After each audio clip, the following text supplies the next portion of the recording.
What's up, everyone? This week on the pod, we are doing another roundtable discussion, talking hardcore. So stay tuned for that. Please support the podcast by subscribing to it wherever you listen to it. Also, please take the time to like it, rate it, and review it, and share it with your friends. If you want to go the extra mile, you can go to patreon.com/185milessouth and become a monthly Patreon. There are bonus podcasts for every interview podcast, so check that out. The Patreons are my personal heroes, and they keep this podcast alive. Also, there is a playlist for every podcast, so you can go to 185milessouth.com, click that playlist link, and check out the songs behind the pod. And also, I think this is the last week I'm going to have the store up, so if you want to grab a 185 Mile South beanie, go ahead and handle business. Click that merch link on the website, and get it before I close that stuff, because mail order is sorry. And let's get on with the pod.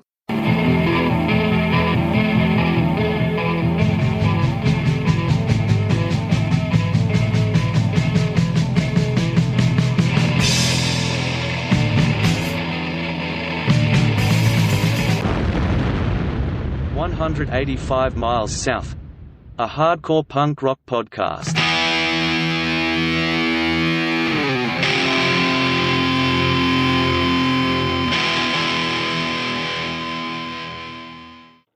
What's up, everyone? This week on the pod, we're doing another roundtable discussion. We are talking punk and hardcore. And yeah, that's what's up. Help me out. You know him, you love him. He's episode 1. He's the legend, Joe Rivas. What's up, Joe? Hey, everybody. How are things? Hopefully good, huh?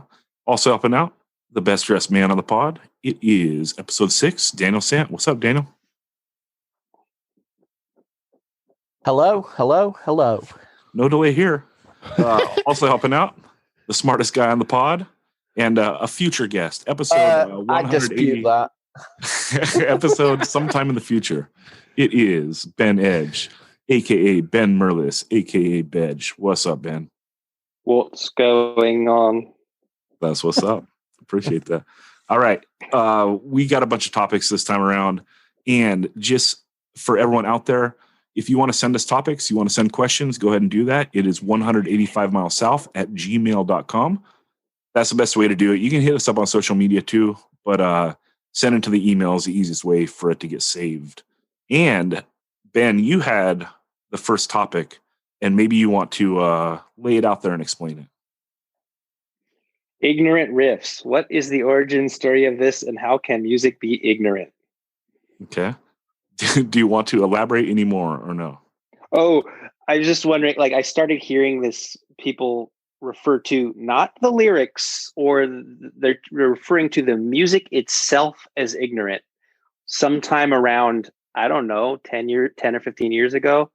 And it just made me think, like, so, well, how can music be ignorant? Like if you play an A chord followed by a G chord followed by a C chord, like, that's ignorant. Like, how is that even possible? Like, ignorant is thinking and saying stupid shit. That's what I always thought ignorant meant. So I'm just wondering, how did it start? Who were the first bands it was applied to? And how would you define it? Like an ignorant riff or an ignorant part of a song? Well, when this topic came across, Joe had a question that I thought was absolutely perfect for this. Joe, do you want to repeat that, or I don't remember exactly what I said, but you're just like, what the fuck is an ignorant riff? Yeah, what the fuck is an ignorant riff? Yeah, that's pretty much what I said. Yeah. So it's like the same question. Anyway, I just think it's hilarious that, Ben, you wrote a book on hip hop, and you're basically just like questioning an adjective. It's just slang, right? Like, it's like, oh, that person's cool. How can you say he's cool? Like, he's not cold. It's just an adjective, right? Like, someone just decided to use this word as, like, interchangeable of brutal, right? Well, when you say it to someone who's very much in the know in hardcore, like, you've been around a long time, you've seen things. When someone says something, oh fuck, that's ignorant, it means that feet will be smashing faces and hands will be flailing back to that kind of riff, because it's like, this is gonna this is going to create some really hard moshing. Right. So then in that isn't it just interchangeable then with like brutal? Right, brutal, or that's hard, or it's hard. Well, if we're going to really get into like the colloquial terms that are used within our little world, brutal like represents even more of a metallic edge, I would think, whereas ignorant represents more of a kind of bouncy, like, I don't know. It's all what it means to you, isn't it? Really? I think that's fair. Like brutal, you just assume that it's maybe drop tuned and a lot of distortion. Yeah. Joe, is this making any more sense? Yeah. So it's just a new clever term. So it's like yeah.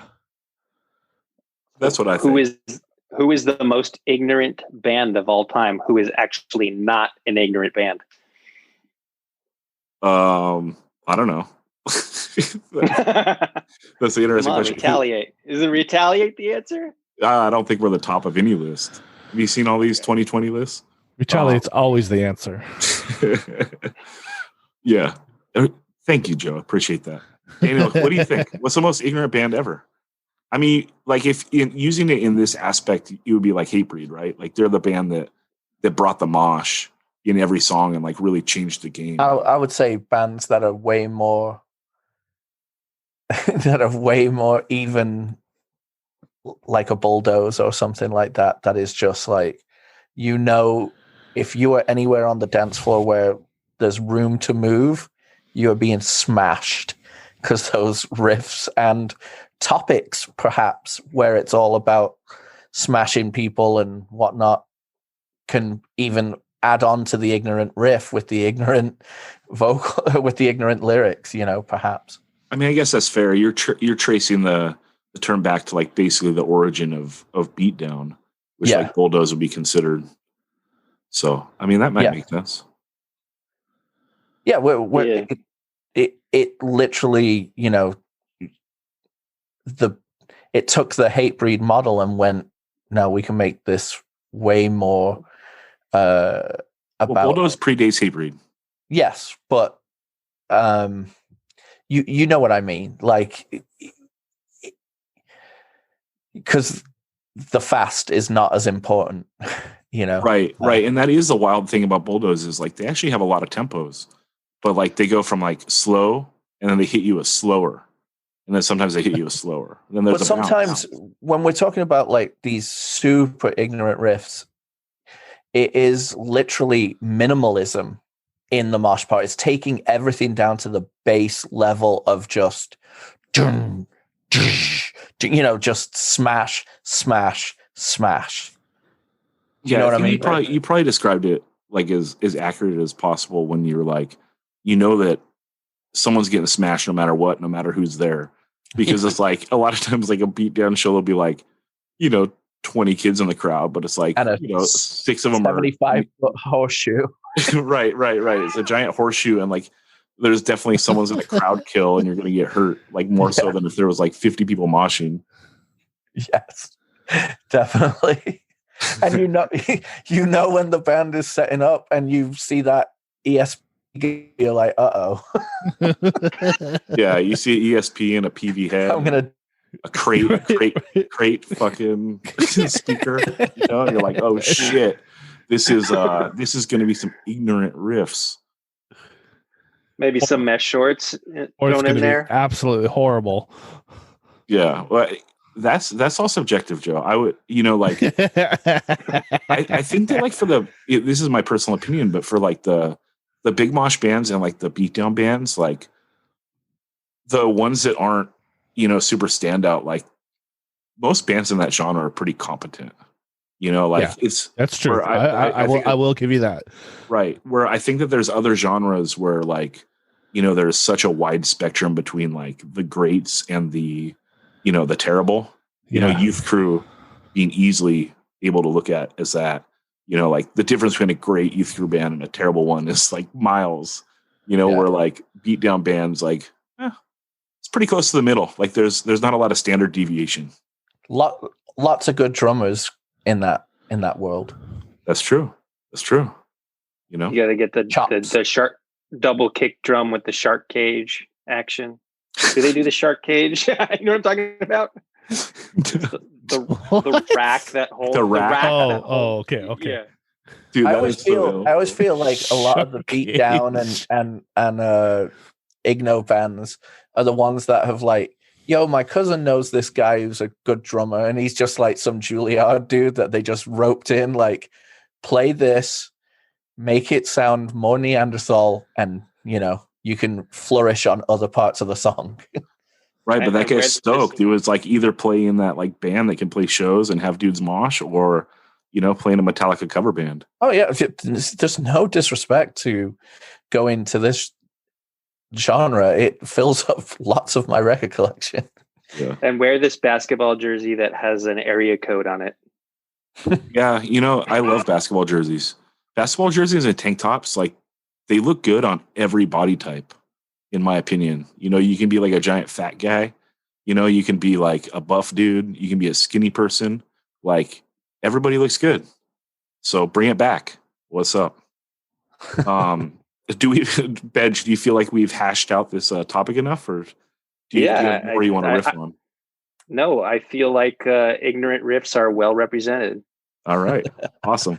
And if anyone listening has any other, take on it, some take on that, be sure to let us know. Yeah, and you should let us know like what the best ignorant riff band is, I guess. Well, what the best ignorant riff is, just the riff. Like, let's narrow it down to one riff. The king of igno riffs. Yeah. Yeah, dude. I'm with it. I want to know.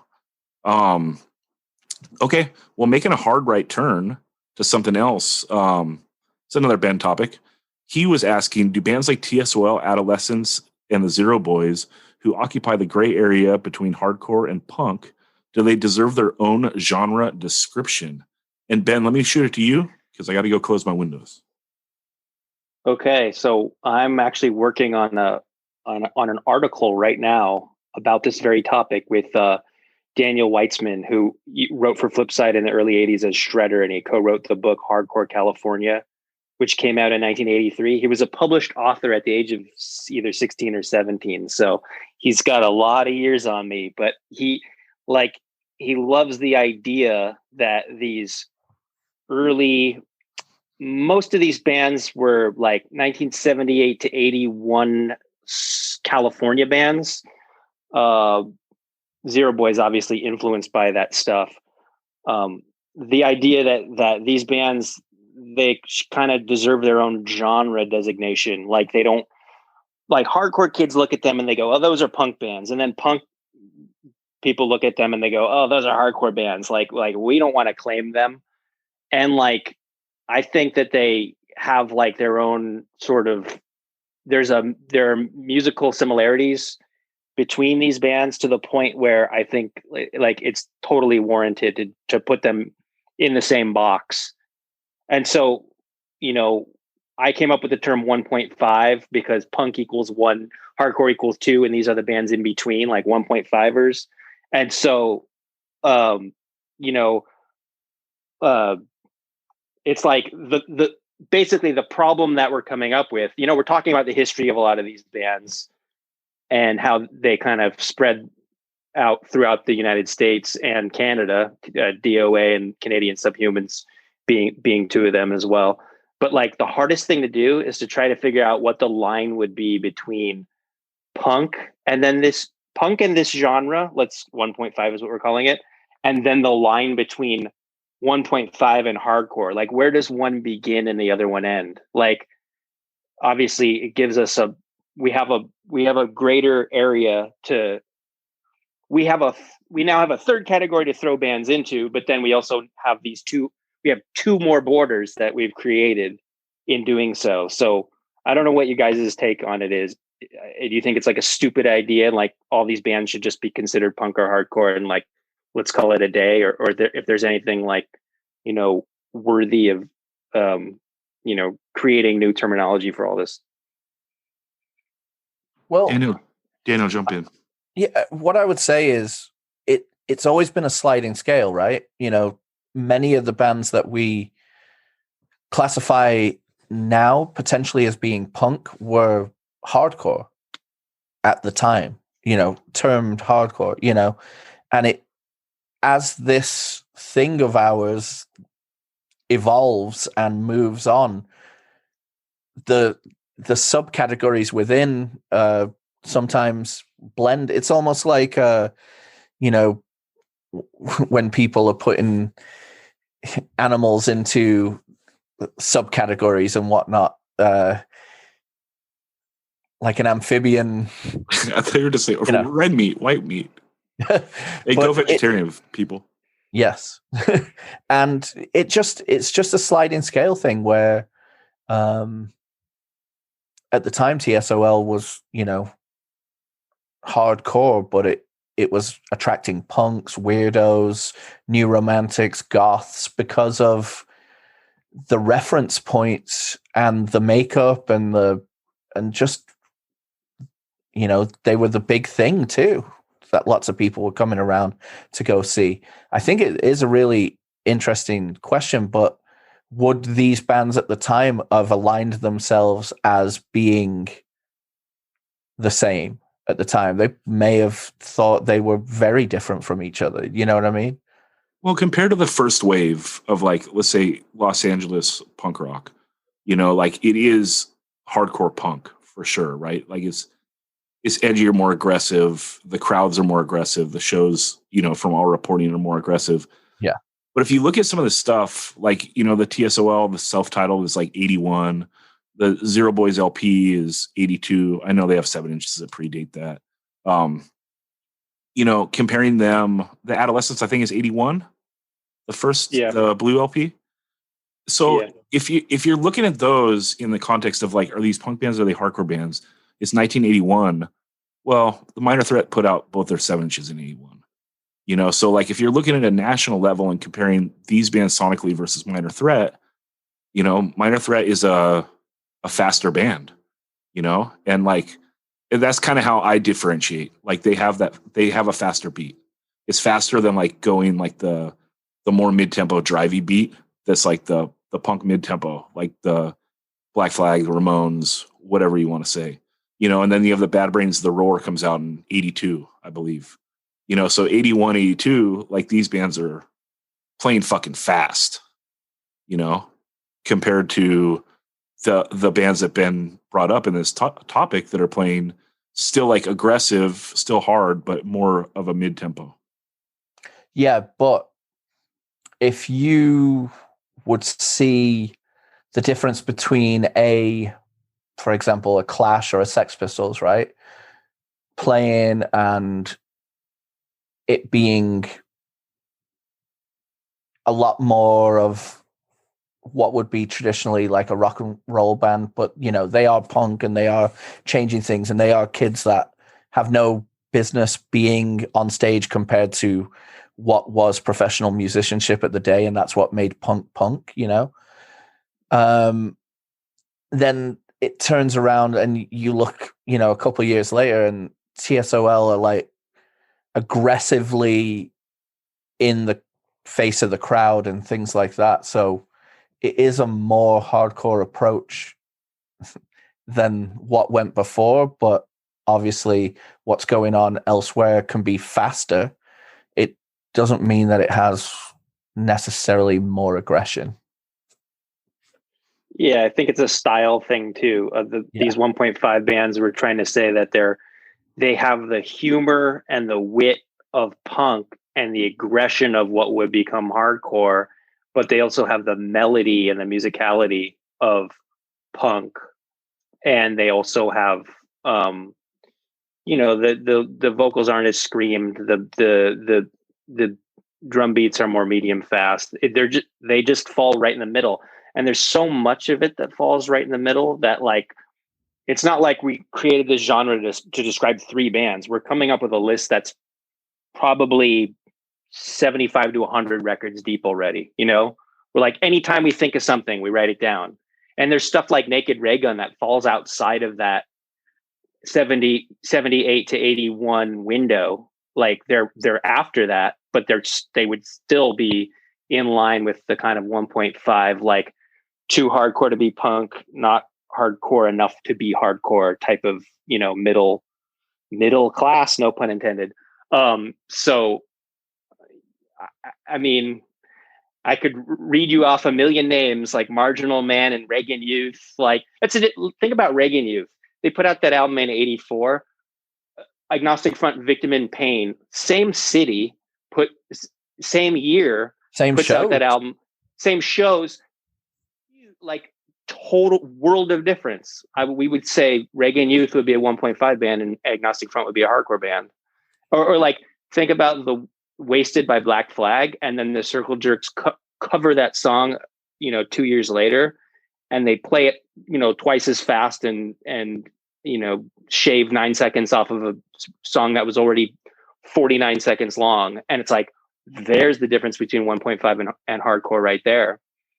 So, and undoubtedly Red Tape, which is 1980, is a hardcore song, but then like, I just think that like by 82, it's like blown wide open, right? Because you have the Minor Threat 7-inch is 81, but Negative Approach is 82, that 7-inch, and like 83, it's wide open where there's like full hardcore bands. Like then you're looping in like, Ill Repute, 1983, Land of No Toilets, there's a whole like, it's nationwide now. Totally. But I think there's that beginning stage of people kind of trying to figure this shit out. And like, even within a band's catalog, like Dead Kennedy's Fresh Fruit for Rotting Vegetables, it's like a 1.5 record. But then, the next year they do In God We Trust Incorporated, and they have like Nazi Punks Fuck Off and Dog Bite and these really hard, fast, short songs. And it's like, okay, they've converted. This is hardcore now. There's no question about that. And like Black Flag Nervous Breakdown, 1.5, Black Flag Damage, hardcore. There are a few other ones like that are like Black Dots, the 79 demo by Bad Brains, 1.5, Roar Tape, hardcore. Like, you see the transition happen even within a given band's catalog. Like, it's a movement towards aggression and speed. But like that middle stage, like Social Distortion, Mommy's Little Monster, like seriously, depending on who you ask, they're going to put that record in a different category. Or they're going to judge a band based on what they ended up being as opposed to what they were at that point in time, But I think that's what's happening when you look back and classify something as a 1.5 band, is you have the benefit of hindsight to look back and be historical and say, okay, we can group these things together and give it its own subclass because we saw what came after. At the time, I think many of them would have referred to themselves as hardcore, and many of them would have referred to themselves as punk. And frankly, like, I think all hardcore should be referred to as punk as well, Absolutely. Well, I totally agree with that. Well, I think that you can do a bigger umbrella and say hardcore punk, right? Yeah. Like, I think that would include like the 1.5s and like the straight hardcore bands we're talking about. And then later on, and moving into the next question, we're not going to go there yet, but at some point, you have bands that are just straight hardcore, and you have like a lot of the punk like stripping off, and not necessarily like there's still hardcore bands. Like, sonically, this music is going to change. They remain hardcore, but it would be hard to say that like Earth Crisis is a hardcore punk band. I think it's all punk to me. Like, it is all punk, like, that's the thing. Like, we've had many discussions in the past, like, obviously it's hardcore first, but it's still punk. Like, punk is bigger than all of it. Reading that Bad Religion book, they talk about their onset onto the scene in 1980, 81, and how the punk bands that existed prior to the quote unquote hardcore bands that we're talking about here were just TSOL, Bad Religion, whoever else in LA, especially in LA at that time. The difference was these other bands were art bands, and these other guys just came in along and weren't doing that same thing. There was no aesthetic piece to them. It was completely stripped down. So that's the other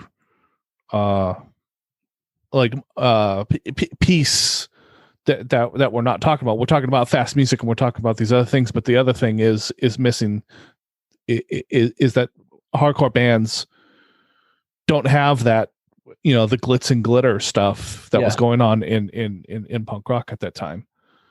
Right. There's no art school aesthetic. There's no pretension. It's more physical. It's more like surfer, skateboarder dudes going off and stage diving and stuff. They're just stripped down. Right. And that's totally the difference between punk and what we're calling 1.5. Like that transition has already happened at that point. The harder thing is figuring out like how fast does a band have to be before, or hard or whatever it is, like that before it's like we're clearly in hardcore territory. Like there are a lot of bands on the line, like that first Bad Religion album. Like where would you put that? Like it's not that different than the faster TSOL songs. Obviously, they were listening to the Germs and the Adolescents when they were writing those songs. Like they're by their own admission influenced by those bands. Like, LA's Wasted Youth, Reagan's In. Like that's one that Daniel's like, that's hardcore. That's where it starts to be like, obviously hardcore. And it's like it's not even that different than the other stuff we're talking about. So yeah, it's like a gradient. It's like if you're looking at a rainbow, there's you go red, orange, yellow. What's orange? It's a combination of red and yellow, and it lies in between the two. Like that's kind of what we're talking about. It's still a color, distinct color, but it's a blend of two other colors that make it that distinct color. Yeah, I mean, if you think about hardcore, it's a blunter, more aggressive message, a blunter delivery and forgoing of melody in certain aspects. Like you have the choice to make something really melodic or not. That could be when we're talking in this time period, if you're trying to make it more, I don't know. It's so hard to define. Like I say, it's a sliding scale because at the time, like lots of it would have been categorized something else that with hindsight, it can be placed in another bucket. I just think that, can't we agree it's under the hardcore punk umbrella and then that takes care of it? No? Yeah. I mean, in general terms, yeah. But I mean, I do like the idea of the 1.5, but like, I think that the 1.5 is the stuff that I consider like the birth of hardcore punk, and I'm not above being completely wrong, but call that's it just original what I think. hardcore, original hardcore or something. Yeah. I mean, you could say first wave hardcore. I just think that the stuff that, Ben is tossing out here, thinking about, Minor Threat being there in 81, like there just is a sonic difference. And that goes back to, is the sonic thing important or not? Maybe it's not. And that's going to go into the next topic that we're going to talk about. Well, think about it this way. Like if the Minor Threat, who do they consider their peers? Many, when they toured the country, like many of these bands would have been in that category. Is Fear absolutely? Is Fear a hardcore band? Is Fear a punk band? Is Fear a 1.5er? Right. Like Daniel says, the best way to tell is if you don't know if a band is punk or hardcore, that's they're a perfect candidate for this middle category. If you can't answer that question yourself and you've been listening to this same band for 30 years and you don't know what category to put them in, like, okay, this is why we invented this, like here's a category that they finally fit into. Think about Harley Flanagan playing drums for the Stimulators in 1981. 1 year later, he's doing the Cro-Mags demo. Like that is a world apart. Like Stimulators 1.5, Cro-Mags hardcore, at least the very early stuff. Yeah, but if Harley's involved within it, isn't it hardcore anyway? Well, because of the VHS. What's New York hardcore? It's me and him. oh yeah. Him and Right, Jimmy right. Gestapo. Can't argue with that. Yeah. Yeah, I don't know. I think that's the hardcore punk shit, and I love it. But let's talk about the next topic because it like plays into this as well, which is why is the goalpost on what qualifies as hardcore been moving in the metal direction for the last 30 years? Daniel, you want to take this first?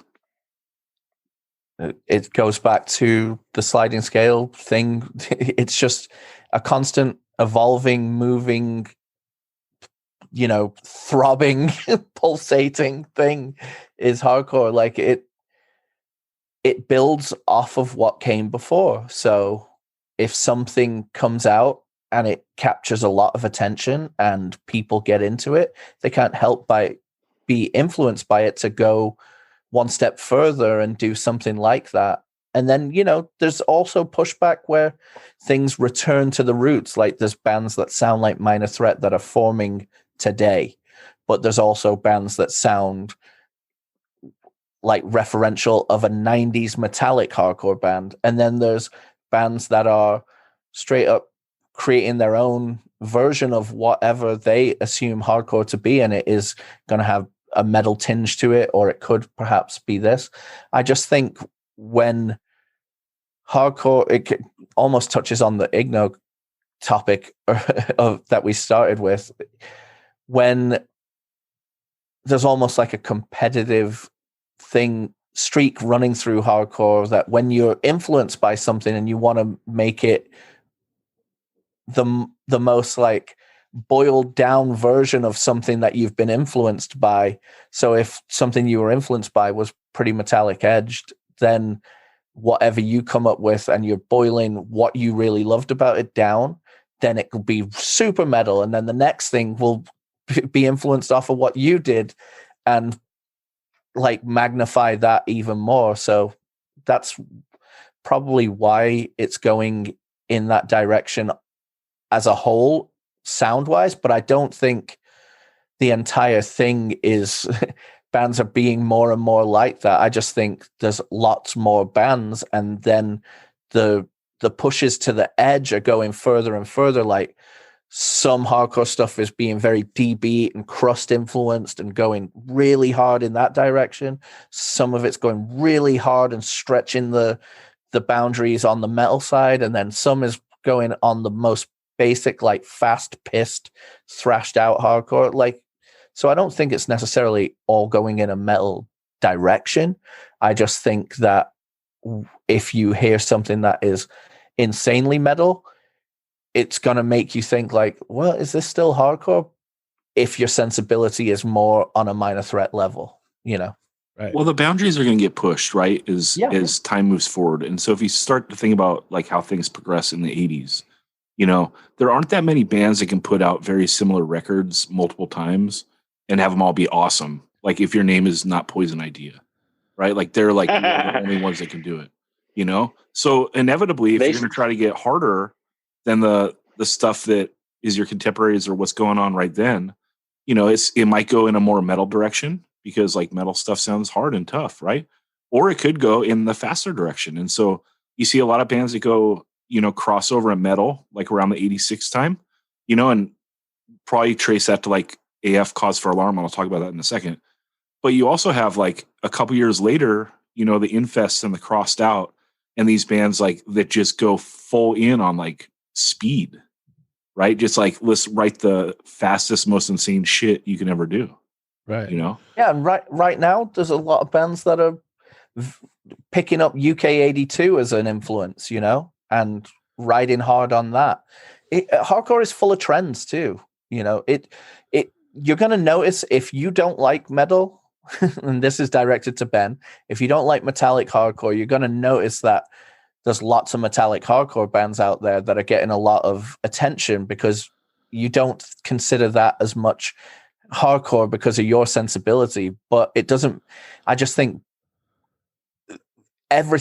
every aspect of like that makes up what we love about hardcore, like the fast stuff, the metal stuff, blah blah blah, it's all expanding. It's just you're noticing the thing that you don't like as much. But the goalpost has moved. Like if you took a hyper fast band from 2020 and teleported them back to 1983, you know, they would still be considered a hardcore band. If you took super, where we go, sorry, ahead. Ben, go ahead. I was just going to say that you can't expand on that genre of very basic 3 to 4 chord, fast as fuck hardcore. Like you can't be super inventive, and that's why we love it. Like it's not going to change like insanely. Like you're going to be rooted in that, but also the things that are influenced by A Life Full of Regret, and then going further on that, and then the next generation's going even further on that. That can change because there's more ground not trod there, you know. Yeah, my theory was Ben's point though is like take something like okay, I love that Coke Bust LP, you know, and they're non-metallic, but they have like a lot of like blast beats and stuff. And so Ben's saying if you take that band and transport it back to like 84, it's still a hardcore band, but take Knocked Loose. Yeah, fine. Take Knocked Loose and put it in 84. It's definitely like a metal band, right? I think if that's fair, because that's like an out of context way of doing it. But if you look at the progression makes sense, because I think it's just I think you got to trace it back to AF doing Cause for Alarm in 1986. This is like a crossover record, so it's like very like close to doing like speed metal, you know, but it's also Agnostic Front, so it's inherently a hardcore record. Like they could do anything sonically, and Agnostic Front is going to be hardcore. Yeah, because they're hardcore people. That's the main thing that's not been addressed. The reason that these metallic bands are going more and more hardcore, it's still hardcore kids doing this music. So if that's part of what drives me nuts, though. It's like it shouldn't matter who you are. You're playing music. Judge the music on the music. Don't judge it on the haircut of the person playing it, or the clothes they're wearing, or the fact that they were in a hardcore band before, or the last album was hardcore. Like, no, like listen to the music. And what kind of music is that? Like, you know what I mean? Like that's the intangible. Yeah. That's way more than music. That's right. That's the intangible thing that's impossible to put your finger on. So is Civ a hardcore band then? Yeah. What? They were. Oh God. I mean, I don't know. I don't know him at the time. It depends on what your intentions are as well, right? I think I actually wrote out my theory because I actually thought about this question a couple hours ago, and it's very similar to Dan's. I have like 2 points I wanted to make. Like, one is you can only play so fast. You're limited by physics. Like your arms can only move so fast. So if you're playing that game that the Neos and Deep Wound and a lot of those 83 era bands played with each other, where they're trying to outspeed each other, like you're going to reach an endpoint. But then when people started pushing it in the heavy direction, there's like no limit to that. Like there's no one's ever going to agree, but no one's ever going to be like, that's it. Heaviness achieved. Well, you can't drop tune. You can't drop tune past a certain level, right? Like B or I'm sure someone figured out how to go to A. Falling off. Yeah, but they make like strings that like help. But yeah, you can only down tune so low. You can only get a certain amount of like distortion out of an amp. Like there's an end on that too. You can objectively figure out who's playing the fastest beat. Like that, you can just set a metronome to it and figure out this guy's going 300 BPM. That's it. Like this is the fast. Like there's no like heaviness is more subjective. Like I think Black Sabbath Volume 4 is heavy. That's really really thin by today's production standards. Even though there's something kind of there's this kind of je ne sais quoi. Like there's something that you can't an intangible about it. So when people got hyper focused on the mosh part of the song, it reached the point where entire songs became mosh parts. I mean, listen, like, I mean, Breakdown is starting to go there by Earth Crisis. You're like, this band doesn't have any fast parts. Like, and then the other point I wanted to make is that like every generation of hardcore kids who got a little bit better at their instruments looked to metal for inspiration because it's a more technical style of music. And then they built on top of itself over years and years to the point where the music was no longer identifiable as the thing it started out as, which happens with every genre. But I think that's the reason it got pushed in the metal direction. And then you started getting kids who got into hardcore music through metal instead of getting into hardcore through punk, which is how it was back when hardcore was essentially extremely fast and brutal sounding punk. Yeah. I shouldn't use the word brutal, but you get what I'm saying, like the first generation. And so like, who's going to gatekeep those igno punk? Who's going to gatekeep a kid who got into hardcore through metal and be like, and started being in a band and say like, no, what you're doing is metal. That shit isn't pure. Like there's no way to gatekeep that. And there's no such thing. Like there's no referee in hardcore. There's no referee in hardcore. Not punk though. Yeah, exactly. So like the whole thing just got pushed further into that direction. And like, obviously, like Dan was saying, like non-metal influenced hardcore has a lane. Like there was a point in the 90s where it didn't. Like early 90s kind of Victory era, like, you know, people who were like me who were into the fast shit were hurting. Like, you know, the Minor Threat aesthetic, there was like we were playing the waiting game. And so like that has its own lane now, but metal in general just metal, the genre of music, is more popular than punk or traditional hardcore. And so like metal, I don't see metal free hardcore being like the majority again. Like if you look at every band that calls themselves hardcore in 2020, like I believe the majority of them are of the metallic varietal. And like you can't put the genie back in the bottle. Like I don't see a way that's ever going to reverse. No, it's not. And hardcore is going to continue to grow in every direction, you know, worldwide. The thing is, like, going back to your thing about people with chops, especially like leaning towards the metallic side of things, there's only so much if you're really, really wanting to push things further and wanting to demonstrate your ability within the songs that you write. You couldn't do that much in a straightforward hardcore sense of things per se compared to what you could do in a metallic thing, you know.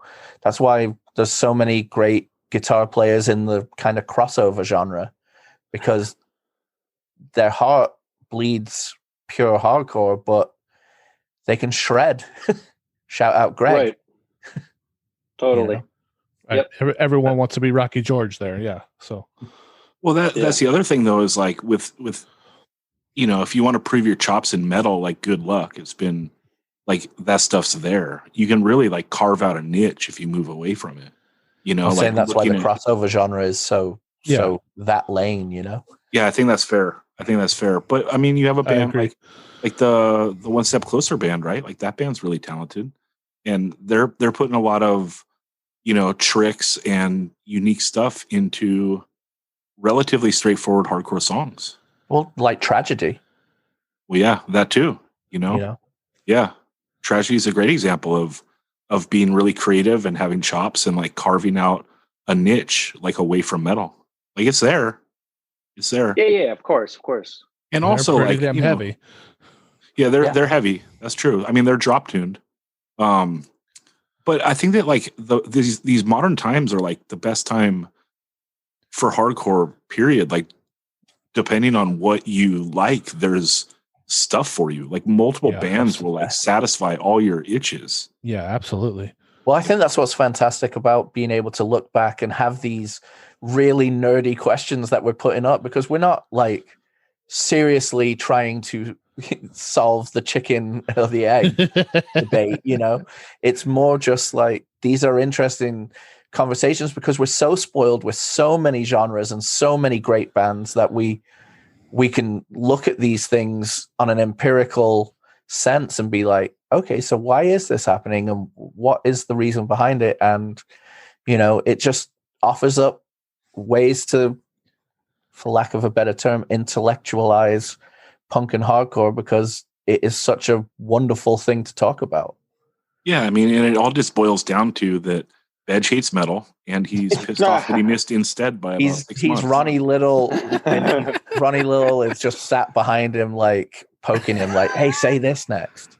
Yeah. He didn't have the outlet of "fuck you" fanzine, so he's just been he's been boiling this entire time, and now so.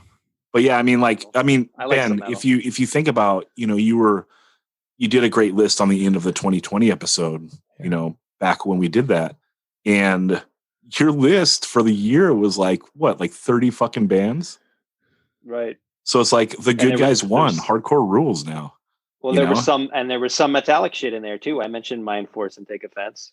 Yeah. So but like, even if I loved metallic hardcore across the board, this is a good question to ask. Like, the goalpost has moved in the more metal direction. Like, there's no way to deny that, No, I mean, I'm agreeing with that. So much more subgenre that can be done within there. Yeah. Yeah. And I think it's just what the kids want to hear too, right? Yeah. That's also where that goes. It's like people want to hear that style, and so people are going to play, provide that kind of music. There will always be trends, and there will always be themes, and that's not a bad thing either. I'm not trying to talk shit about that. I just think that's what kids are into, Joe, when you sit around and talk shit about something that you once believed in, shut up, your whole life on. Yeah, but no, I mean, also the thing is, like, the progression of things and music changing, it also creates the atmosphere for throwback stuff. Yeah. And for like those genres to like pop again, and for people to rediscover them and love them. Yeah. Yeah. Sorry. No, I mean, like, why was Floor Punch so great when they came out? Why did that like catch such fire, and like create this wave of bands and fans of that music, Because it was an underrepresented style of hardcore at that time.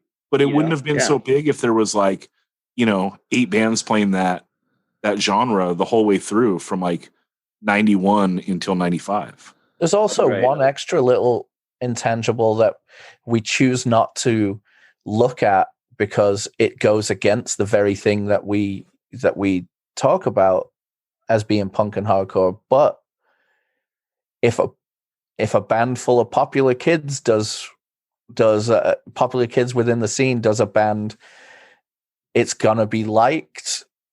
Perhaps, like, people are going to flock to it. Sometimes it takes something to be lost and forgotten to be then resurrected and championed, whereas it wasn't appreciated during the time. And other times, bands that were huge at the time were because, people love those dudes and girls, and sometimes it doesn't hold up. Long time on. So sometimes trends and themes get pushed in a certain way because of who's doing it as well, Yeah. Yeah, I think stuff falls out of favor too, because also, those bands you're talking about, then, some kids hear that and then they create, the next version, which becomes popular enough to get on the radio, and then becomes this mega trend. I'm talking like screamo stuff, or that stuff, because that's still got ties back to hardcore. Yeah, right. Yeah, like bring me the horizon and things. Yeah, that's stuff. That's exactly what I'm talking about. And then what happens is people rebel against that stuff eventually. Like, no, this is it's not right. We can't. It's the wrong thing to listen to. It gets shunned. It gets shunned by the hardcore, but then it develops its own weird offshoot scene. Yeah, where almost teeny bopper. Stuff happens, and it develops its own thing. The social history of this kind of stuff is fascinating. I feel, how things happen like that, and the signposts where it changed. And like Ben said, what are the bands that started this, that moved the goalposts? But it's happening in a minute way all the time. It's always evolving. Yeah, well, I want to address like that some things can go the other way of of what Joe's talking about, of like some bands getting popular, you know, like the bands that like get influenced by this, they take it, they turn it into something new, they get popular, then there's a backlash against it. It can go the other way as well. Like the Youth Crew stuff we were talking about in the 90s, like a lot of that initial stuff is good. And the stuff that doesn't, you know, the stuff that comes later, like there is so much third rate bad stuff there. Oh, like, yeah. If you look at, we did like the 90s of Youth Crew, and it's like, you know, the early 90s is really barren, you know, and like 95, 96, everything that gets mentioned, we're like, this stuff rules. But by like 98, 99, there's like a ton of records we had to leave off because there's just so much third rate, terrible, like derived music that like, you know, it's just a slew of mediocrity in a music that cannot afford to be mediocre. And then people are just like, okay, time for something new. You know, well, that's what makes the great bands of those. That's what makes the great bands of the purer, what we would consider pure hardcore, you know, like initial stuff that is at least based in that world, because you have less room to move. So when you do it really, really well, you capture everyone. right? But if and you like do a it couple of your picks poorly, were like that it's like yeah, a great. couple of your picks were like great examples of that, Daniel, for the 2020, like that Rat Cage record, that Rated X. Like these are bands that are in the straightforward hardcore lane that like do an amazing job. Yeah. Yeah, and that's why the early 80s is so great, because hardcore was new. So you had so many bands that didn't really, like Dead Kennedys don't sound anything like Black Flag, but they're both hardcore by 81. You know, so and then you have like Big Boys and Minor Threat and like all these bands that sound nothing like each other, but they're all clearly playing the same general style of music. And then it seems like every one of those bands, like a lane formed, and then you have Minor Threat copycats, and then you have you know, Black Flag copycats, and then, you know, it just branches out further and further and further, and it gets kind of in many respects less interesting, because then you can have a show where you could see 5 bands that are pretty much all sound like the same band, you know, that they're all trying to sound like. So I think that happens with every genre of music. For sure. Okay. Do we feel like that got represented well enough, Ben? Yeah. All right. Okay. You brought up this one as well. When hardcore bands signed to major labels, was it good for hardcore? Was it good for the bands? Was it good for the labels? And what was the success rate? And you bring this up because I believe you're working on an article about this that may be published by the time that this podcast comes out. So maybe you want to toss out some examples, Ben. Yeah, so I'm working on an article with Anthony Papalardo, who was in 10 Yard Fight and In My Eyes. Or possibly worked on an article. Yeah, well, he wrote that book, Radio Silence, about hardcore music, maybe like 10 years ago. So the article, well, we haven't really written it yet, but we've done a lot of research, and a friend of the pod, Mike Gitter, has been very helpful because he's actually given us sound scan numbers. So when we don't have to like kind of pretend we know how well Civ did when they signed to Atlantic Records. Like we literally know how many copies like each record sold. So like we can kind of figure out more concretely how well these bands did when they ended up signing to majors. And like I think the question is usually posed from like an article in MRR would be like, this is destroying the scene and all this. It's like major labels don't have the same power that they used to have. They're I wouldn't say the playing field's been leveled, but it's changed enough where like it doesn't really, like, people don't really give a shit if like a band like Jawbreaker signs to Geffen anymore, the way they did in the 90s. So we're only discussing the 80s and the 90s bands. But I don't think it made much of a difference for hardcore, because most of these bands, by the time they ended up on major labels, they didn't sound like hardcore bands anymore. Sick of It All is a notable exception. And like they played the Warped Tour. Like I saw them at the first Warped Tour, and it's like maybe some bros like who wouldn't have seen Sick of It All like saw them and thought they were okay. Like I just don't think it moved the needle in any direction for hardcore for the most part. But like, was it good for the bands? I'd say, in other words, did they make the right choice by signing to a major label? Did the label hold up its end of the deal, and did they actually sell a lot of records? And like, you know, in some cases they did, in some cases they didn't. But I think like the failure rate has been exaggerated. Like, there's this famous Steve Albini article where he's like, if you sign to a major label, you're gonna like, you know, it's a terrible idea, and like you're never gonna be successful. And it's like, well, you know, Suicidal Tendencies have 2 gold records on Epic. Social Distortion has 2 gold records. Bad Religion has a gold record. They were on Atlantic. The Meat Puppets, obviously they weren't a hardcore band by the time they signed to London Records, but they have a gold record.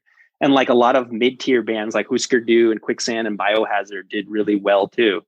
Like, they didn't go gold or anything. And like, yeah, there were duds like Excel, Circle Jerks, No Warning, Into Another. Like, those bands did, like, they failed at the major label game. But like, overall, most bands, regardless of genre, are going to fail. Like, that's the success rate is always a fraction of the number of bands that get signed to majors. It's always been that way. They say the winners pay for the losers.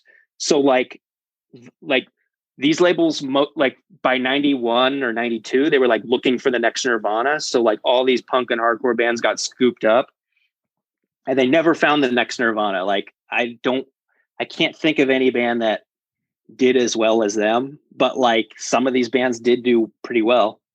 So like, I just don't think that they did worse. Like, these hardcore bands did worse than, you know, Joe Blow rock band who, you know, never made a record before and doesn't belong to any like subculture did. I think it's probably about the same success rate. Yeah, well, because the hardcore bands are inherently good. That's why they got on like the label, right? You're generally not getting like signed to a major off a demo if you're a hardcore band. Like the established bands that sounded good got signed to majors sometimes, you know? So we're right compared to the Joe Blow band, you know, like there could be A&Rs like cruising around the bar scene where literally bands are like, you know, they're creating a band to try to get famous, you know, and there's no heart to it. And, you know, an A&R maybe can recognize that, maybe can't, but is going to take a chance on signing them. Right. Right. Like a lot of these bands had like established track records, you know, like All, for example, had like, I don't know, 4 or 5 albums out before Interscope picked them up. And they didn't do well at all. I'm looking at the numbers right now. Yeah, well, I mean, the worst name example, any band, I'll tell you. Well, the worst example, I don't know if we should. Well, okay, whatever. But the worst example though is Sam I Am, right? Didn't they have an album Iced? Like that's the major label like nightmare, you know, to like record a record and have the label decide to not put it out, and they own the rights to it. So that's like the big major label fear. They had one album on Atlantic. Friend of the pod, Mike Gitter, signed them to Atlantic, and it didn't do very well. And then they had another album on some weird label called Ignition that kind of didn't last very long. And yeah, they didn't do very well. But when did the album come out? Like compared to when it was recorded, I think that's the question.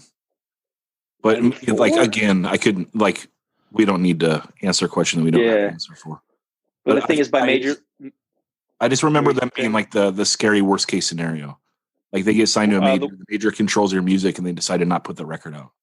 You know, and it has Sensefield, that happened to Sensefield. Maybe you're thinking of Sensefield. They signed to Warner Brothers, and they recorded a whole album for them, and Warner Brothers was like, "We don't hear a hit," and they didn't. They just sat on it for years and years. Yeah, that happened to them. Right, or like like this is not hardcore at all, but I remember watching this documentary on Warrant, the band, and like when they did the second album, Cherry Pie, I guess like the label's like, hey, there's no hit on this, and they made them do the song Cherry Pie, and Janie Lane, like the singer, he was like crying about it on the documentary. He's like, I don't want to be known as the Cherry Pie guy. You're like, we got other good tracks, but it's like the label like forced them to do that song to put out the record. He's dead now, so yeah. And R.I.P. Cherry Pie guy. Yeah, there are like nightmare scenarios, of course.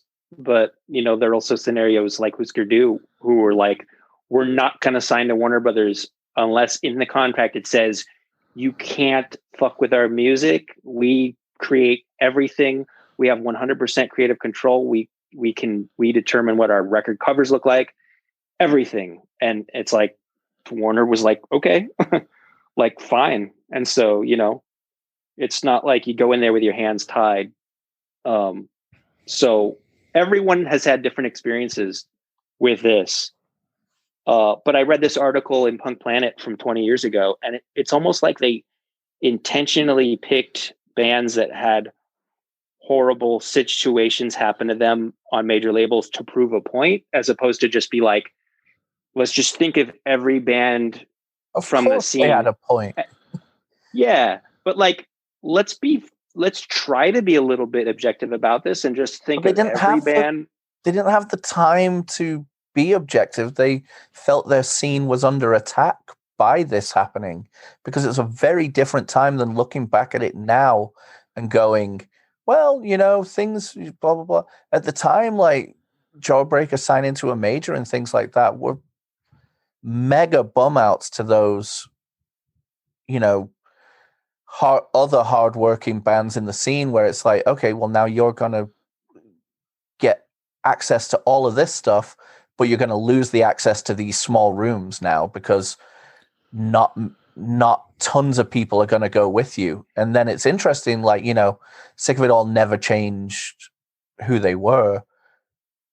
And so and New York, because of the Cro-Mags and other things like that, seemed to, in certain rooms or venues or enclaves of hardcore across the scene in general, different attitudes were taken in different areas. Do you know what I mean? Like, for the bands that came from extremely working class, hard-nosed hardcore scenes, signing to these labels was seen as like, yeah, man, way to fucking go. Like, that rules. Whereas in other areas, like if you were an ABC No Rio band instead of a CB's band, signing to a major would have been like, you stabbed us in the back, fuck you. Or a Gilman band. Exactly. But I was saying two New York venues to say that there are two different enclaves of hardcore kids happening in the same thing, even though many of the kids who were into those bands are going to both venues. But the bands that were playing the other venues really didn't cross. Do you know what I mean? Everyone can Google the Think of It All Born Against debate. Yeah. And see how that played and out. I don't think hardcore had that crossover moment the way punk did, like with Green Day and Offspring and Rancid in 94, 95. Like, there was never a point where it was like, maybe I guess you could say in the 2000s, like that kind of mall screamo type stuff, there were people who I guess thought that was hardcore. I mean, obviously you can trace a direct line from hardcore to it, but you don't have, like, Sick of It All did moderately well, but they did not become a household name the way Green Day did. So you didn't see the impact of that on hardcore as a whole. But their next record was on Fat anyway, right? So right, they ended up going back to an independent label. Yeah. Well, by then those indies were like pretty established, right? It's like, Madball was on a major for 3 albums and they went to Epitaph, but by 2000 Epitaph is like super legit. It's not like going to Epitaph in 91. Same with like, Sick of It All going to Fat. Like, Fat is a well-oiled, Oh yeah. The thing Sick of It All is achieving by going to Relativity and doing this in the 90s is the ability for a label to support them to be on the road, to make this a lifestyle choice, to be a professional band. It's not necessarily to go, I mean, I don't think any of them had delusions of grandeur to be like, we're going to sell 1 million records. Like, even whatever A&R person blew smoke up their ass, it's more like, we get to do this and not have to work a day job and play hardcore all the time. Yes, I'm going to do that. So right. Whether you talk about success in record sales, that's a success for them to have carved out a life career in playing the music that they love, you know? Yeah, Daniel, you're right. And so Yeah. I think a great example of this is if you go and listen to the podcast episode I did with Dave Mandel, he talks about what it costs to, like, as a label, to try to support a full-time touring band, because Ensign was trying to tour full-time. And Dave is their label that put out like the album. Like, he just talks about like the financial expenses of always like fronting money is like hard for a smaller indie at the time, you know? So that really plays to Daniel's point of having Sick of It All with like a major label behind them that can front a lot of money, like, so they can rent a bus, you know, et cetera, and tour comfortably so they can tour more, you know, like it makes sense. Yeah, but then they have to do things like this. Sick of It All had to take Korn on that tour as part of their label, saying, yeah, we're giving you the tour support to go do this nationwide tour, but you've got to bring this band with you. Right. You know? Right. You know, Right. They got to open for Slayer. Yeah. Oh yeah, at the Ventura Theater. Didn't go over so well. There's a great Immortal It went Technique over. line on the indie labels on one of his songs. I think it's on the second record, when he goes, "Underground labels know that I don't trust you. You're only indie till you're major, so fuck you." You know, it's Yeah. like, that's another thing. It's like, at least the majors, you know what you're dealing with. You know, I mean, get a lawyer and shit, but you know, there's a lot of indies. It's like, you're on an indie label and they sell. You know, it's like you got. What are you getting then? Well, if you know you're going to sell the same amount of records regardless of what label you're on, it's better to be on an indie because there's lower overhead. Like, if a major label throws more money at you, the stakes are higher. You have to sell more records to recoup. And like in the case of Bad Religion, I think they do have a gold record that whatchamacallit, Stranger Than Fiction. But like every other record, it seems like no matter if they were on Epitaph or Atlantic, they still would have sold about a little under 200,000 copies per. Oh no, they actually. Well, somewhere between 150 and 300,000 copies, no matter what. So it made sense for them to go back to Epitaph. Right, because like they're getting a couple bucks a copy compared to $1.50 a copy or something. Let's take it all the way back. This is not hardcore, but take it back to Factory Records, right? They made a decision to be a complete independent label and split the profits 50-50, label and band, right? No other label in the world is giving that deal. So that's the birth of where all these independent labels look to represent the artist as much as ever, especially if Brett Gerowitz is, doing the label. He's going to look out for his own band more than getting 10% of the record sales or whatever their royalty rate would be on Atlantic. Right. Yeah. And you see that's evident because like you have, you know, older, bigger artists like Tom Waits, and isn't Nick Cave, didn't they both end up on Anti? Tom Waits did for sure. Yeah, they both did. Yeah. Yeah. So, I mean, there you are. But Epitaph at this point is independent, but it's a stability of, there's probably more stability than a major. You know, it's like the golden spot if you can land there. Right. Yeah. Right. Well, here's the thing. Think about it this way, right? You just brought up the way that this can kind of be looked at in a hip hop sense by Immortal Technique. But let's think about the fantastic line from the Jizza where he talks about who's your A&R, a mountain climber that plays electric guitar. It's the same thing for a hardcore band. You've got these A&Rs and there may have been an ex-hardcore band. There may be one person in the label that you like, Ben's friend, is signing people. But for the most part, that entire structure does not know how to handle a hardcore band, period.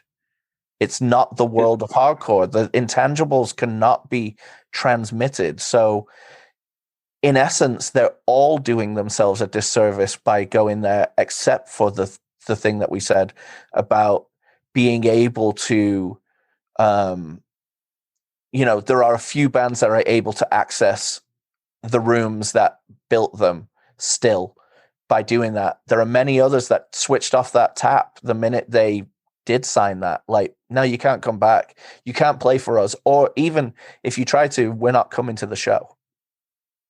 Do you know what I mean? But as far so let's I want to do one exercise as an example, and then we'll move on from this topic.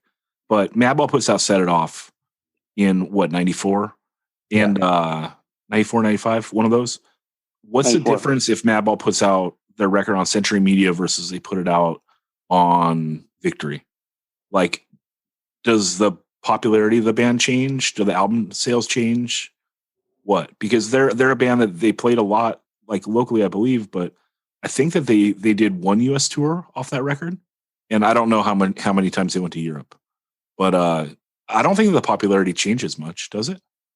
Yeah, I think with a band like Madball, like they're so established that it matters less what label they're on. Like they have their fans, they're going to sell a certain amount no matter what. It's more like the bands that are kind of like trying to introduce themselves to the world that it matters more, like how they're perceived initially, like what label they're on. I don't know. That's my opinion on that. Yeah. Okay. All right. Well, let's move on. And the next topic we got is, how is hardcore different if Youth of Today never existed? That was mine. I'm super, super curious about this one, and it's more so I just want your guys' opinion because I don't know. But they just seem like such a super influential band that, like, you know, Ben, you talked about when you were in Europe and like everyone had like the poster on the wall of like the first time they went there, you know, and they just seem so inspirational for bands here, you know, as like, you know, the next generation, like lighting the torch of like the straight edge hardcore scene that like I don't know, they just seem so important. I wonder like, what is it like in a world without them? And Ben, let's go to you. That actually on Where It Went, they were talking to Porcell. Actually, maybe it was another podcast. I heard him on a lot of podcasts lately, but he basically explained that like the first time Youth of Today toured the country was 86, maybe. And there wasn't a straight edge scene per se. They were playing hardcore punk shows, hardcore shows, whatever, with other bands, you know, all kinds of bands, Adrenaline Overdose, whatever. And then by the time they toured the US again, which I guess would have been 87, they had been so charismatic and popular and they on trend or whatever that all these bands had formed in their wake. And then there was a straight edge scene, and they were playing with basically bands that sounded like them. They were playing with what we now call youth crew bands. And like, I think if they had never existed, that scene would never exist. Like straight edge would be an idea. Like there'd be hardcore punk kids who'd be like, I don't drink, I'm straight edge. Like that, obviously Minor Threat, like that was already, you know, a thing that was established at that point. So there would still be that, but I don't think there would be a straight edge scene. I don't think there would be 6 bands that were all straight edge bands, like completely existing in their own bubble, playing shows together, you know, in any given city. And like, the other thing that wouldn't exist is that there wouldn't be, you know, 600 bands that sound like Youth of Today. If Youth Crew had never existed, you wouldn't have those bands that have that Youth Crew fast part with the tribal tom heavy mosh part breaking up the fast parts, and then the sing-alongs where everyone points their finger and then adds the word fucking, you know, in the middle of a word, like breaks a word apart and puts fucking in the middle of it. Like that wouldn't exist.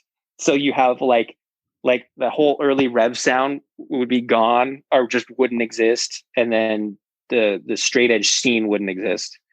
But I still think you'd have the same ratio of metallic hardcore to metal free hardcore, because both those things were already in full swing before Youth of Today came on the scene.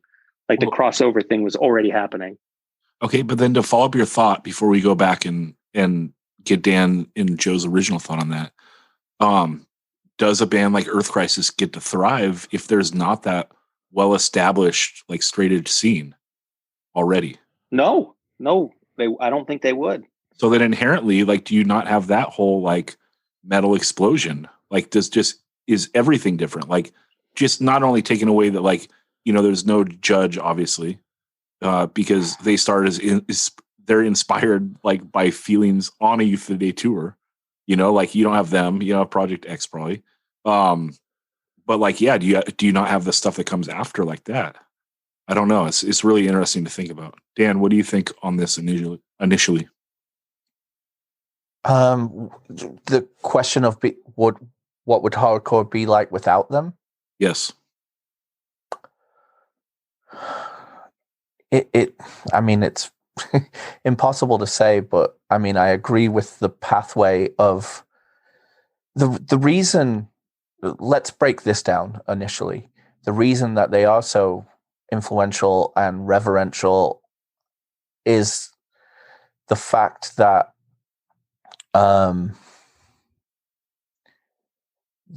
they write good songs, period. That's awesome. But they would come to your town and blow you away. Like the minute, like the Eric Ozine interview on 185 Miles South, everyone listen to that. The thing is, someone will see them and be like, I have to fall in line with that. I have to, worship at the church of this. There's how many old aging youth crew kids do we know that Ray Capo can do nothing wrong in their eyes, regardless of being a 7-timer or whatever, because the charisma and the ability to fucking just put on an amazing hardcore show and do everything is there. But then youth of today were organizers of scenes and zines and bands, and the beginning of Revelation is Capo with Jordan doing everything. They were organizers just as much as they were blowing people away. Do you know what I mean? So they were cultivating their scene, they were pushing it forward and taking it across the world. So yeah, I can't imagine a world without it and where we would have gone. It's too big of a giant Easter Island head of hardcore in our thing to imagine without it. Like, right. Does Rev start if they're not like the juggernaut that they are? And then no. What is inspiring? Like Uniform Choice, like tours a little too late, to like inspire the entire country, and then a lot of the Rev bands don't come out if they would have even existed without Youth of Today. Like how many like pound the paper? Half of them are in all of the bands. Right. Do you know what I mean? Like, right. Like, would it have started organically anyway, or does a band like Instead like end up being way more influential and popular? And does Instead happen without Youth of Today? No, I think in the way Instead is. I don't know. It's intent. It's completely it's completely mind bending to try and imagine it. But I do love tracing all the streams that come off it to show what helped. Like I love that put in the Earth Crisis, because I mean you look at all those early straight edge, vegan edge metal bands, they're all wearing YOT and Turning Point and whatever shirts, because that's what they were into. No more. Going further, so, and lots of people say, like, and Ben, I think, just said it, like, straight edge was waning on a national scale of people realizing what it was or adhering to it. It needed some other charismatic thing to come along and put its stamp on it to get everyone like, yeah, that is a fucking rad way to be, Yeah. Maybe Uniform Choice would be thought of as more important than they already are. Like they're waving the flag for straight edge. If Youth of Today doesn't exist, I mean, they'd be the band, and so maybe you'd get more bands that sound like UC and Minor Threat, and less, obviously, no bands that sound like Youth of Today. Okay, well, UC definitely influences Instead, right? So you have that, absolutely. But when Mike Gitter was on the Patreon pod for the Uniform Choice, the Pat Longry episode, he was saying that possibly a lot of the success for by the time the Uniform Choice toured they did all those East Coast and middle of the country dates with Youth of Today, and Youth of Today was already on fire by then, so like, I don't know, is Uniform Choice touring in 87, when he's talking about it's the Where Are the Bald Guys tour, and people being like, what is this? Like still being stoked, but maybe like it just not being what it was in 85 or 86. I don't know if Uniform Choice like creates the same fire, with you're probably right. Definitely not. Probably right. And Straight edge just wouldn't be as big of a deal if Youth of Today hadn't been around, and there'd be a lot less colored vinyl. Yeah, Joe, do you have an opinion on this? And then also, I just want to say, like, I do enjoy, even if you're not talking a lot, I feel like you're in the corner with like a club, and if we step out of line, like you're there to smack us. I think all the threads that you guys talk about, if Youth of Today doesn't exist, all of those things certainly disappear. But I think the time was primed for something like that to happen, no matter what. Because of all the tough guy fight bullshit that was happening, like people wanted something positive. So it might not be Youth of Today, and it might sound completely different, and there might be no Revelation, and we might not get Earth Crisis and metalcore and all that stuff, or or we might get it. I mean, it's really hard to say. But I think I just remember, those days, Uniform Choice, and there were a few other straight edge bands, that, I mean, they might not have made a huge impact, Walk Proud and, a few of those other guys. I think the California scene would have happened regardless of Youth of Today. Yeah, because maybe, I agree. Because you're but certainly not the impact that we're talking about here. But national impact. But maybe it does happen. Maybe they become, like you said, maybe they become the catalyst that carries that message back east, and and then we get this whole other thing coming out of New York and Boston and DC, more from DC. Well, just Youth of Today, like they scratch both itches, right? Because I read somewhere once that like their mission statement was basically like take the 7 seconds message with like the agnostic front, victim in pain, like sonicness, power, and it's like those two meshed up are so fucking special, where like if you think about instead sonically, it's very in the 7 seconds lane, but it doesn't have like that gnarly aggression. And the other bands doing it, like, America's Hardcore just does a demo. Justice League, their sound like evolves on every record. But I think Chain of Strength still is going to happen.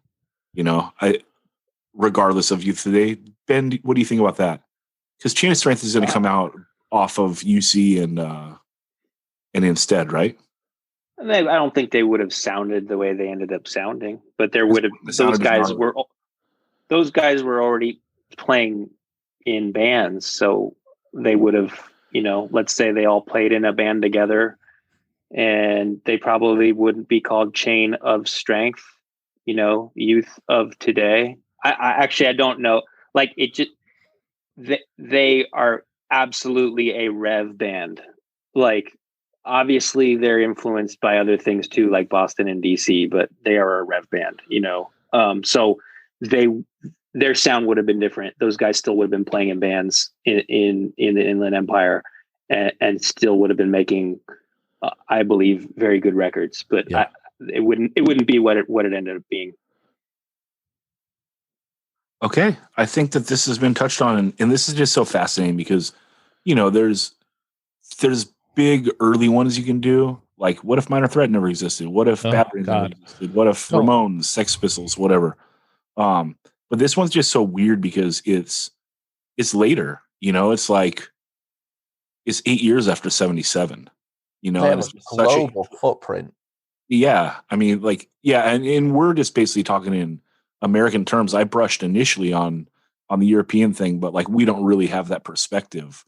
But they're like obviously super influential over there, probably, like building the groundwork for hardcore bands to be able to like go over there successfully for generations to come after, right? I mean, like Right. you think about bands like, well, I mean, lots of them, but Ignite in the 90s, like basically being successful in Europe more so than here, and I'm sure Sick of It All, Agnostic Front, all the big New York hardcore bands. I mean, maybe that probably would have happened organically just based on Agnostic Front, So I don't know if we can give credit to Youth Today for that, but they're definitely like another pillar of that post, like building this hardcore lane for American bands to tour Europe.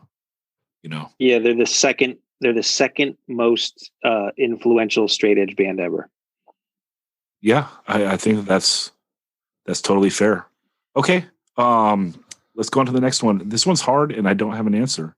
But who's the most underrated hardcore band in history? And no honorable mentions. Everyone gets one pick, and you got to make a convincing argument. And Ben, this is yours, so let's go to you. Most underrated hardcore band ever. Jesus. Yeah. It's funny Thanks. how we're. It's funny because this bleeds into, or the previous question bleeds into this, and I didn't even intentionally make it that way, but my answer is Verbal Assault, and I think Verbal Assault, they actually toured Europe before Youth of Today, and they kind of mixed the political with the personal, and then had so much power in their music, and they had this huge sound. They had one of the best recordings, like the Trial LP. They had this amazing imagery. They had the best name. They had some of the best songs ever. They were melodic and they were still pissed off. And they're kind of like, to me, they're like, this is what Discord music would have sounded like if Discord didn't go Rev Summer. If like Discord stayed on the hardcore path, like they're spiritually a Discord band. Like Ian produced their first EP, Learn, but they're raging hardcore. So like they're kind of like the best of both worlds. They're like the kind of like the best of DC and New York at the time in that whole second half of the 80s. And to me, they're kind of like everything I love about that era combined into one band. And it's funny how like Alone in a Crowd records 4 songs and plays one show, and like maybe more people know who they are than Verbal Assault, which is just like Verbal Assault like toured the US like a bunch of times, and Europe at least once, maybe a few more. And like they're just this powerhouse band for their time, and like everyone who saw them said they were amazing live. And every photo I've seen of them is just like this artistically shot black and white photo where every member of the band is like jumping 6 feet in the air. It's like, are you kidding me? There's like, this band is like the perfect band. Like you can't poke a hole. There's no hole to be poked in any aspect of this band. And they're fucking smart. Like if you listen to the lyrics, like, at the time you have like bands like JFA singing about Cokes and Snickers. And then you have like me, you, Youth, Crew. And like, you might feel kind of like self-conscious listening to that when you're like a grown ass adult, but like Verbal Assault has that music that you like, the lyrics that you don't grow out of. So like, I think the reason that they're underrated is that they fucked up twice. They fucked up in the 90s when all their music went out of print. And so my generation couldn't find the records really easily. And then again in the streaming era, like Trial got remastered by my friend and former bandmate Nick Townsend, shout out, and like that's on streaming, but like they're taking their sweet time putting that shit on streaming. So like like that's kind of explains why they're not discussed as much as some of their contemporaries. And like the song Trial is like the perfect hardcore song. It doesn't get any better than that. And like the best you can hope for is to have a song as good as Trial, but you're never going to have a song better than that. Their final like 10-inch only came out on like a Euro label as well. Like it didn't even come out here. It's kind of hard to get still. It took me a while. That's the only one I don't have. Yeah, you just got to put it on your want list, dude. Eventually it'll come up. You know, like, I mean, you know, that's the fun thing about collecting records is not, obviously, if you have the money, you can buy anything you want. But like, you know, you set your want list plus like you have a money that you want to spend on it, right? Like, I got to wait until I can get Exit for like under $20, you know, and eventually it'll happen. Just got to wait. You know, I got it. Exit's, oh, you got it already. So I was going to say, you can get it for under 20. Yeah, well, I already got it, but I don't think you can from a American seller. Nope, they're all it's all euros. You're right. You're right. So it's going to be, I mean, you know, when you see $14.99, it's $29 plus shipping, so $54. Like there should be a term for that where you're like, oh my god, here's the record I want for the price I want. You click on it and it's all euros. Yeah. Anyway, I got your. I think it's a great selection. You know, my love of Verbal Assault has been well documented on this pod, and I agree. Trial's a perfect song. And all right, Zach, who's yours? What's that? Oh, we'll get to me. But I just want to say on Verbal Assault real quick, and we should toss around Verbal Assault to everyone. But I can't remember what it was, but it was like maybe it was when Rev used to like have their catalog in like the 1990s, and it was kind of like a zine. You guys can correct me if I'm wrong, but that was a thing, right? What's that? The which catalog? The Rev catalog? Yeah, there was like a Rev catalog for the public. Maybe there was kind of like a zine, or no? Yep. Yeah, there'll be I remember that. Yes. And stuff in it. Yeah. Right. I remember like there was like, you know, they had a shit ton of people like do their top 10 records of all time, their top 10 punk and hardcore, and I swear like Verbal Assault Trial was like on every single one.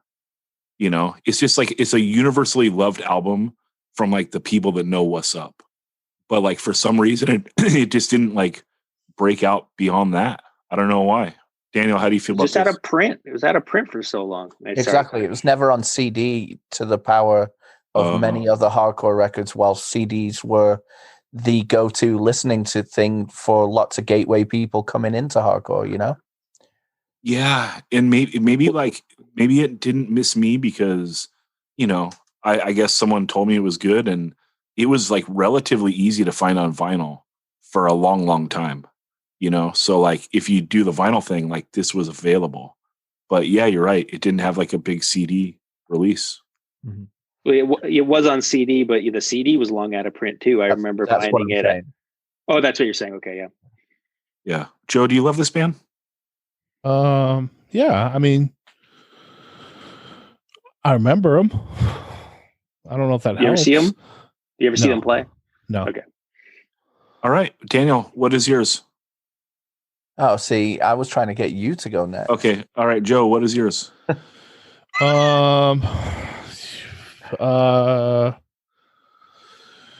Skid Row is my choice. Taking the Benji way out. Yeah. No, I was thinking, you know, and then this may be, you know, that borderline question that we were talking about earlier of that gray area 1.2 band, but I think MDC 1.5. Yeah, 1.5. Sorry. Yeah, you're right. I'm so sorry, Ben.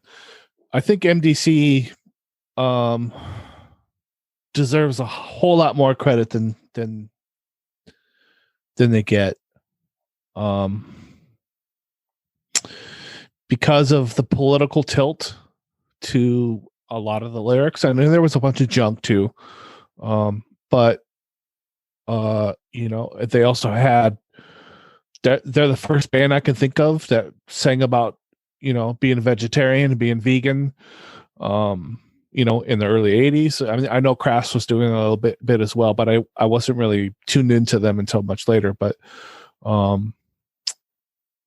you know, they weren't super aggressive. And, you know, I think what happened is that they got sort of tied into MRR too much, that people sort of just turned their backs on them because of all the I don't want to say hate that MRR put onto the public, but you guys, you know what I'm talking about. The a little bit of elitism. Yeah. That's that's the right word. That's what I was looking for. And I think MDC got kind of thrown into that. But I've always loved that band. I think they deserve more. Yeah. So I'm going with MDC. I think it's a great pick. And I know they're loved, but they should have been more. Yeah, I mean, two classic 7-inches, one classic LP. I guess I don't know. I never took the whole ride. Like, I never listened to like the next album, Smoke Signals '86. Like, does the sound change? It changes a bit, yeah. But everyone, 86. That's the year of change. Right. So, right. 85, 86. Yeah, maybe like I don't know, but I feel like they're considered a classic band, but maybe you're right that like they don't get the love. Ben, what do you think on that? I was thinking about them a lot lately because they started as Stains, not to be confused with the SST band Stains. That's true. And they put out that John. That's another classic 7-inch. So they got that. John Wayne Was a Nazi. Yeah. Yep. John Wayne Was a Nazi is the A side. The B side is Born to Die, which contains the lyrics "No war, no KKK, no fascist USA," and you hear people chanting at marches, "No Trump, no KKK, no fascist USA." They're reciting MDC lyrics without realizing it. And my first thought was, those are MDC lyrics. My second thought was, maybe they took like a previous chant and turned it into a song. It's like, no, those are MDC lyrics. They wrote those lyrics because there are articles about it. And then I think kind of what hurt them, it's funny. This is the craziest show I ever saw. I mean, just the weirdest bill. This is how weird the early 90s were. In 1992, I saw at Spanky's Cafe in Riverside, MDC, Guttermouth, and Face to Face. And I want to say the Voodoo Glow Skulls also played that show. It's like so random. I swear to God, I'm either having deja vu or Ben's repeating two stories he's told. Yep. Okay. Well, that was definitely a show I saw because that's the only show I ever went to at Spanky's. Joe, you're supposed to jump in with the club. When people are out of line. No, I'll just jump in with. I saw Voodoo Glow Skulls with Strife, so I feel like I saw. I was at that too. Yeah, I was there at the Palace. Yep. Daniel, what is your most underrated? Oh, you want me to go first? No, I did. I was trying to just shuffle the deck a little bit because we always go in an order or whatever. Amenity. I'm going to say Amenity don't get, on a national scale at all, maybe even anywhere really outside of San Diego, any kind of love or respect that such great records should garner. They toured. They were a band full of San Diego people coming at things with a thoughtful passion, showing others that people of color can excel beautifully in hardcore, pillars of the scene, organizing, welcoming bands down from Seattle, welcoming bands from across the country to come play, and putting out absolutely stellar, incredible music. And it's a shame that it's not available for many people to listen to, and it's a shame that it's not a passed on band maybe outside of our purview, Yeah, well, let me jump in real quick on you, Daniel.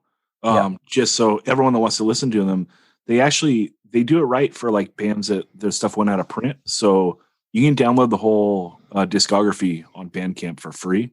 They have it as name your own price. So you can go to sandiegopunk.bandcamp.com and download the whole Amenity discography. See, I didn't know that. Yeah, man. I got it on my iPhone. I did my homework before the Tim interview, and everyone check out, I think it's like episode 8 or episode 9, I interviewed Tim from Amenity. We went through all this stuff, and you'll realize that like this is a classic band. Like Daniel, I just had to jump in and say that before I forgot. Yeah, no, and it's appreciated because now I'm going to utilize that. Yeah, You man. know, but don't you agree? Like, if you're talking about 1.5 bands, Amenity is kind of like a 2.5 band, where the aggression and the sound is getting heavier, but it's still pushing the boundaries and being weird in certain ways. And, you know, they're really expanding genres within being a hardcore band. And, I mean, it's incredible music. And if anyone is listening to this pod and now they have that gateway to get all this music, please give it a listen, because it is really good. And then turn a friend onto it. Yeah, they're a great band, and the way they have the discography lined out too, it starts with the later stuff first, and then goes back. Because the first, like, I don't want to be critical of Amenity, but the first 7-inch is not very spectacular, in my opinion. The self-titled 7-inch, I mean, they're children, right? They're teenagers. Exactly. Yeah. They're trying to do like the music of the time, like 1987. They're playing like, you know, straight edge hardcore. But their stuff really expands in the other releases. So if you download the discography, you'll see, those last 3 7-inches they do are fucking great, and they really embody like the best of hardcore, like musically and like the people behind them, the people behind the songs. You know, this is great music, and that's like, it's just, I don't know. I mean, I wasn't there. 1990, 1992. Is the span of like their great 7-inches, and it just seems like that's a weird time for hardcore music more so than anything, you know. So maybe it's a timing issue. If this is our struggle, the Chula Vista and the Breathe 7-inches come out and like they're starting in 94, it might be completely different. Yeah. Or if they made a proper album, I don't know. Maybe that wouldn't make it any different, but like. Yeah. A band that puts out 4 EPs as opposed to just like maybe 1 or 2 EPs and then an LP. Like LPs seem to be like, that's what people are remembered by for some reason, even though in hardcore EPs are more suitable for the style of music. But that's kind of. Yeah, I mean, that's fair. That's fair. So they also, like, that discography came out in 94, but I don't know how many were pressed and what the distro was. But I agree with you, Ben, because actually their musical style, it more lends to an LP, I think, instead of a 7-inch. Like, I would have loved to have an Amenity LP, you know, but everyone can download the full discography and check it out. And dudes, I love all your answers. I think that I can just agree that you 3 are right, and I don't have to choose one. Oh, you have to. You son of a bitch. Whack. You have to. All right, then. Well, I got to cheat, because there's a lot of stuff, like, you know, both powerhouses, the Florida and the Oakland, both super, super underrated. That Vows 7-inch that came out on Indecision Records, I didn't even know about it until I did the second Rob interview, and that thing is fucking perfect hardcore. Yeah, and then also that Faded Gray LP, you know, they do such a good job of pushing the boundaries while staying in like that straightforward hardcore lane. I absolutely love it. I wish more people sang the praises of it, but I do really got to agree with Ben here, and you know, Verbal Assault is probably the best answer. They're probably the most underrated hardcore band ever. They're like great.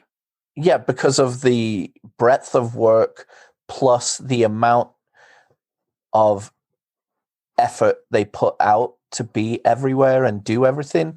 It is it's a very incredible answer. And also, I mean, we could, because Trials 87. We could have gone the route of going, you know, some of the European hardcore bands that simply just didn't get a look in from Raw many Power, closed-minded people, because they're just like, oh, it's Euro shit, you know. Yeah, or like Raw Power, but I feel like they are regarded very high in the sound. Raw Power is probably like the one band that transcends. Because Screams from the Gutter is all-time classic. I mean, in my opinion, but I mean, I thought that about MDC too. So, like Joe, if you feel that way, I mean, that's totally legit. Like that raw power is. I just don't see, like random kids with, raw power t-shirts, that they made themselves, or that's fair, or MDC patches, or, like on occasion you'll see that stuff, but for the most part, it's not the same as what you see with, Minor Threat or something like that, Yeah, that's fair. Dan, are you a fan of Force Down? Nowhere near as much as the Amenity stuff. I'm the reverse of you. Like I love Force Down. They're like the Led Zeppelin of hardcore, and I mean that in a good way. Well, I hate Led Zeppelin, so yeah. Talk about a band that might suffer from being EP only. I mean, like they're doing like a double 7-inch and shit. It's like put that thing on an LP, and yeah, maybe it's. I don't know. I mean, it's just it's hard for me to judge that stuff because I wasn't there. And so, like, maybe the double 7-inch is a selling point. Maybe it makes it more popular than if it's also 7 inches were a lot cheaper to make then. Now it's just as expensive to make a 7 inch as an LP, but back then vinyl pressing places were giving you like really, really, really cheap 7 inches compared to putting out the LP and the jackets and everything else that comes with doing an LP. Yeah, fair enough. And also, like, they let you do low runs of like the price break was at 300 on a 7-inch. And also, like, a 7-inch with a photocopied cover doesn't seem as obscene as a LP with a photocopied cover. Oh yeah, for sure. Yeah. Agreed. So, yeah, I mean, I wish I could think of another one. I mean, obviously I think that, Funeral Oration, I think is underrated. Like in the CD glory era, like they were on Hopeless, like other bands were doing in the tens of thousands, and like they sold like 2,000 or 3,000 copies. I love that first CD on Hopeless, and I love the 80s LP Communion lots. That's what I'm saying. Like, why is there an innate like kind of stigma against Euro bands, but then Japanese bands are lauded? Do you know what I mean? It's a weird thing. Okay, well, the Funeral Oration one makes somewhat sense, I believe, because like there are a lot of classic like Dutch hardcore records. Like that's like a hole that people go down and can discover a bunch of great hardcore music. Like I've never done that like dive because I'm a poser, but like, the record store dudes, like they're like that's that you can dive down that hole. And I think there's a lot of classic shit. And the knock on Funeral Oration would be like, they're a band that they didn't sing in Dutch, they sang in English. So they might have like, that might lose a little bit of like their authenticity. You know? I think the people there are people who like international hardcore. Like the same kind of person who would get really into Japanese hardcore is also the same kind of person that would get into like Finnish hardcore or Italian hardcore. I mean, in my experience meeting people in the scene, like there is that type, like like Mike Thrashhead, if you know that guy. Like, no, you're very right. There are Chad Strout is one who, looks across the world for interesting, great things like that, and celebrates that they probably don't have the American pretension when they come to putting their music together, Who are some good European hardcore bands that people should check out, Dan? Sportswear. Well, are we talking about of today or? No, of all time, like all-time greats. I mean, if today there are some they're still around, them I think too. this is a topic for another episode. We should wrap. Okay, all right. We'll that's put like a that's a nice big one that we should do some research on. So you're right. But Daniel doesn't whiff and everyone gets mad at him. I'm not going to be helpful on that one, but we should definitely tackle it. Yeah, man, I agree. Okay, I think this is a great episode. Does anyone have anything else they forgot to say and want to slide in or anything like that? I just wanted to throw in, we were talking about hardcore bands signed to majors. I forgot all about the Bad Brains. Yep. I could tell you how many copies they sold of their 2 major label albums. Yeah, 12 or 13. No, they did moderate, 50,000 approximately. for the Rise and Gotta Love. Yeah. There you go. The thing with that is, you know, did they get to live on the road? Like, obviously, with HR, yeah. breaking from that, but they could have. They toured with the Beastie Boys, you know. Yeah, you know, absolutely. Alrighty. Okay. Everyone, thanks for listening. And again, if you have topics you want us to do, or if you have questions, go ahead and email 185milessouth@gmail.com. And we'll talk to you again on Monday.